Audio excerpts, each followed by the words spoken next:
dum coowal Adji Sarr Ousmane Sonko waaye dafa am plainte bu jib ñu porté plainte Sidi Ahmed Mbaye te xibaar yu ñu am moom moo ko porté plainte Abdou Nguer maa lay nuyu.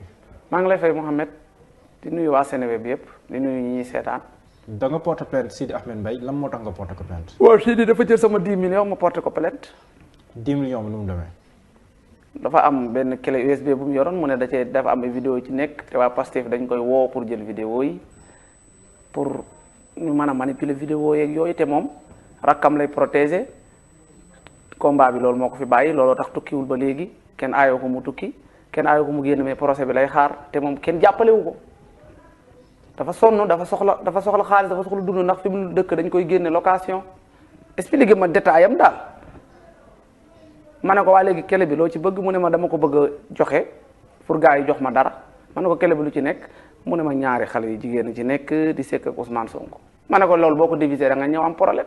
ñaari xale yu jigéen ñi Adji Sarr la bokkoon. déedéet. ah yeneen ñaari xale jigéen la wax. waxoon na ma seen tur sax mais soxla wu may tudd seen tur. non soxlawu ko. voilà yu bokkul ak Adji Sarr. yu bokkul ak Adji mu ne ma ñooñu dañuy voyager te dañu maanaam c'est risque la pour ñu nekk fi. ñooñu fan la nekkoon si bote. non man xaw ma fu ñu nekkoon moom vraiment moom loolu rek la wax mu ne te ñooñu dañoo bëgg a génn réew mi parce que seen dund dañ ko menacé. looloo tax mu bëgg leen jàppale pour ma jox ko pour yenn kii jàpp ci ñu jox ko mu dem pour ñoom ñu génn réew mi quoi. léegi yow Abdou Nguer looy dayee vidéo bu mel noonu ba mu jaral la ngay jënd 10 millions pour loolu. dama bëgguma woon mu diviser ko wala mu jox ko ñeneen ñu utiliser ko neneen après mu dem problème parce que nee na ma bëgguma ko jox koo xam ne damay ñëw am problème comme man ak sama sañ-sañ ak sama fit rek ma ne ko indi léegi yow da nga ma koy indil ma ne ko foo ko def ci téléphone mu ne ma non loolu du ma ko def ci téléphone parce que mën na fuite ci kele laa ko def ma ne ko kele USB ma ne ko indil ma ko mu ne 15 millions la waxoon ne ko non 15 millions gars yi mu ne ko jox da ngay def 10 millions ay nañ la ko jox mu ne ma waaw indi mu ñëw ma ànd ak sama grand ma yëkkati 10 millions ma jox ko mu jox ma kele bi erreur bi ma def mooy testé wu ma kele bi loolu mooy erreur bi ma def. d'accord dama waroon a seet kele bi ba pare.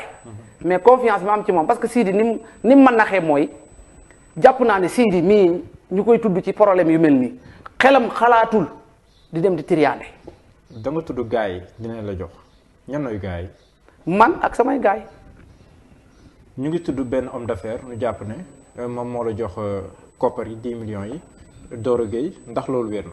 non non wérul dañuy làmbatu loolu information bi Anita Diop moo ko bind ci page Facebook am Anita Diop quelqu'un la bu bokk ci activiste républicain parce que fan yi ci ginnaaw yéen a ngi dégg benn audio bu ma génne woon ne les activistes républicains da ngeen a utiliser Adji Sarr bay ubbi seeni télé ak seeni page Facebook seeni page YouTube ci turu Adji Sarr te yéen gëstuwu leen xool xale bi ci lu mu ne moo tax bi ñu déggee information jéemuñu gëstu ji ba xam lan la ñu profité ñu ne Abdou Nguer moo sàcc.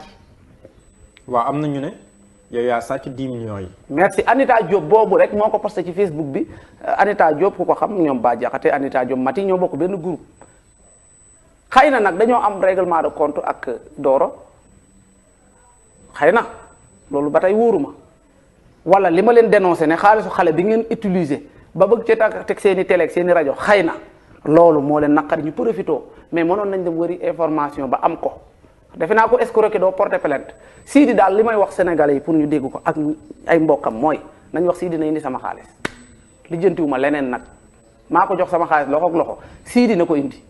mais Abdou Nguer yow côté yow donc ban intérêt nga mën a am pour naan da ngay bañ ay vidéo fuité pour nga ne da koy jënd ak tam boo ko jëndoon ban garantie nga am ne que vidéo yooyu noonu du fuité benn yoon. non man bu dekkee sama loxo du fuité. mais am na keneen ku ko yor. ah moom bu fuité feneen man après kon ma xam ne Sidi li ñu waxante defu ko. est-ce que loolu. te man soxlaatuma ko sax na ma jox sama xaalis. est-ce que loolu firndeel parce que déglu ba rek nit bu la fenee benn yoon mën na la fenaan soxlawu ma léegi man sama xaalis na ko indi parce que man dama jàpp ne kii situation la nekk ak jigéen ñooñu muy wax parce que am na fi audio yaa ngi fi nee na ma xaalis bi jox naa seen borom li ma leen war a jox ba dem nañ. xaalis bi nekkatu fi xaalis bi dëkkati bi daan ne ma léegi. mën naa la yónnee ne ma mën naa la yónnee 250 000 pour nga bàyyi affaire yi sedd comme man sama sàcc laay wër ma ne ko indi mu dugal ma jël samay preuve te. Adji Sarr rek ñaata la ko yónnee. non loolu wóoruma moom man loolu wóoruma parce que aji yëgul tinul aji lii li ko gën a naqari mooy photo bi ñu jël di ko collègue Sidi du ko jub parce que Sidi dafa bëgg a utiliser mais xanaa tey Adji ngeen mënoon ne Sidi non man Sidi musuma wax ci moom tey laa mas a wax ci moom tey la ma def ak jubadi Adji Sarr de waxoon na xaritam la ko non man ma ne xaritam la mais man tey Sidi def na ma jubadi man nee naa jubut parce que def na ma jubadi bu ma Adji defoon jubadi damay taxaw ma ne Adji jubut mais Adji yëgul tinul xamul lu xew ma ngi toog ci kawam Sidi moo ne ci mbedd mi di tappale te nag damay jot ay information ñu ne lii yàgg na ko def ay autorité di leen nax ci yi bu wëlbatiku boo waxee mu ne day chantage Sidi daal fu mu mën di ne na ko gendarmerie jàpp indi ko mu leeral fu mu dugal sama xaalis mu jox ma ko mu dem yoonam. plainte bi fan nga ko déposé. section de recherche laa ko déposé. enquête bi fan la toll. ah man non nit nag autorité nag doo ko jox dossier pare di ko teg da nga koy bàyyi mu def liggéeyam ni mu ko mënee.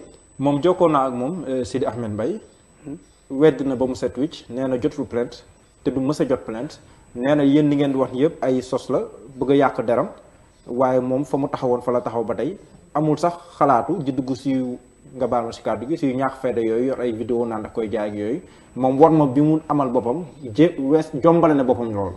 kon kay na dem wuy ji gendarmerie rek na taal téléphone am yi lu mu ciy fay dina bëtu newul seen kër newul kër papaam newul kenn xamul fu mu ne injoignable da koo jar.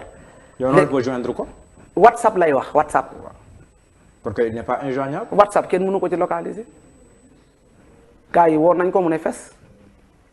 woo nañ ko. WhatsApp mais yow ko wuy si parce que li mu wax tamit nee na ngeen prouver li ngeen di wax yow lan nga mën a firndeel ndax bindoon ngeen parce que loi li mu wax bu ëppee 20 000 francs da ngeen war a bind. xam nga yow doo ndax bindoon ngeen. doo enquêteur ndax am na ay firnde. xam nga doo enquêteur.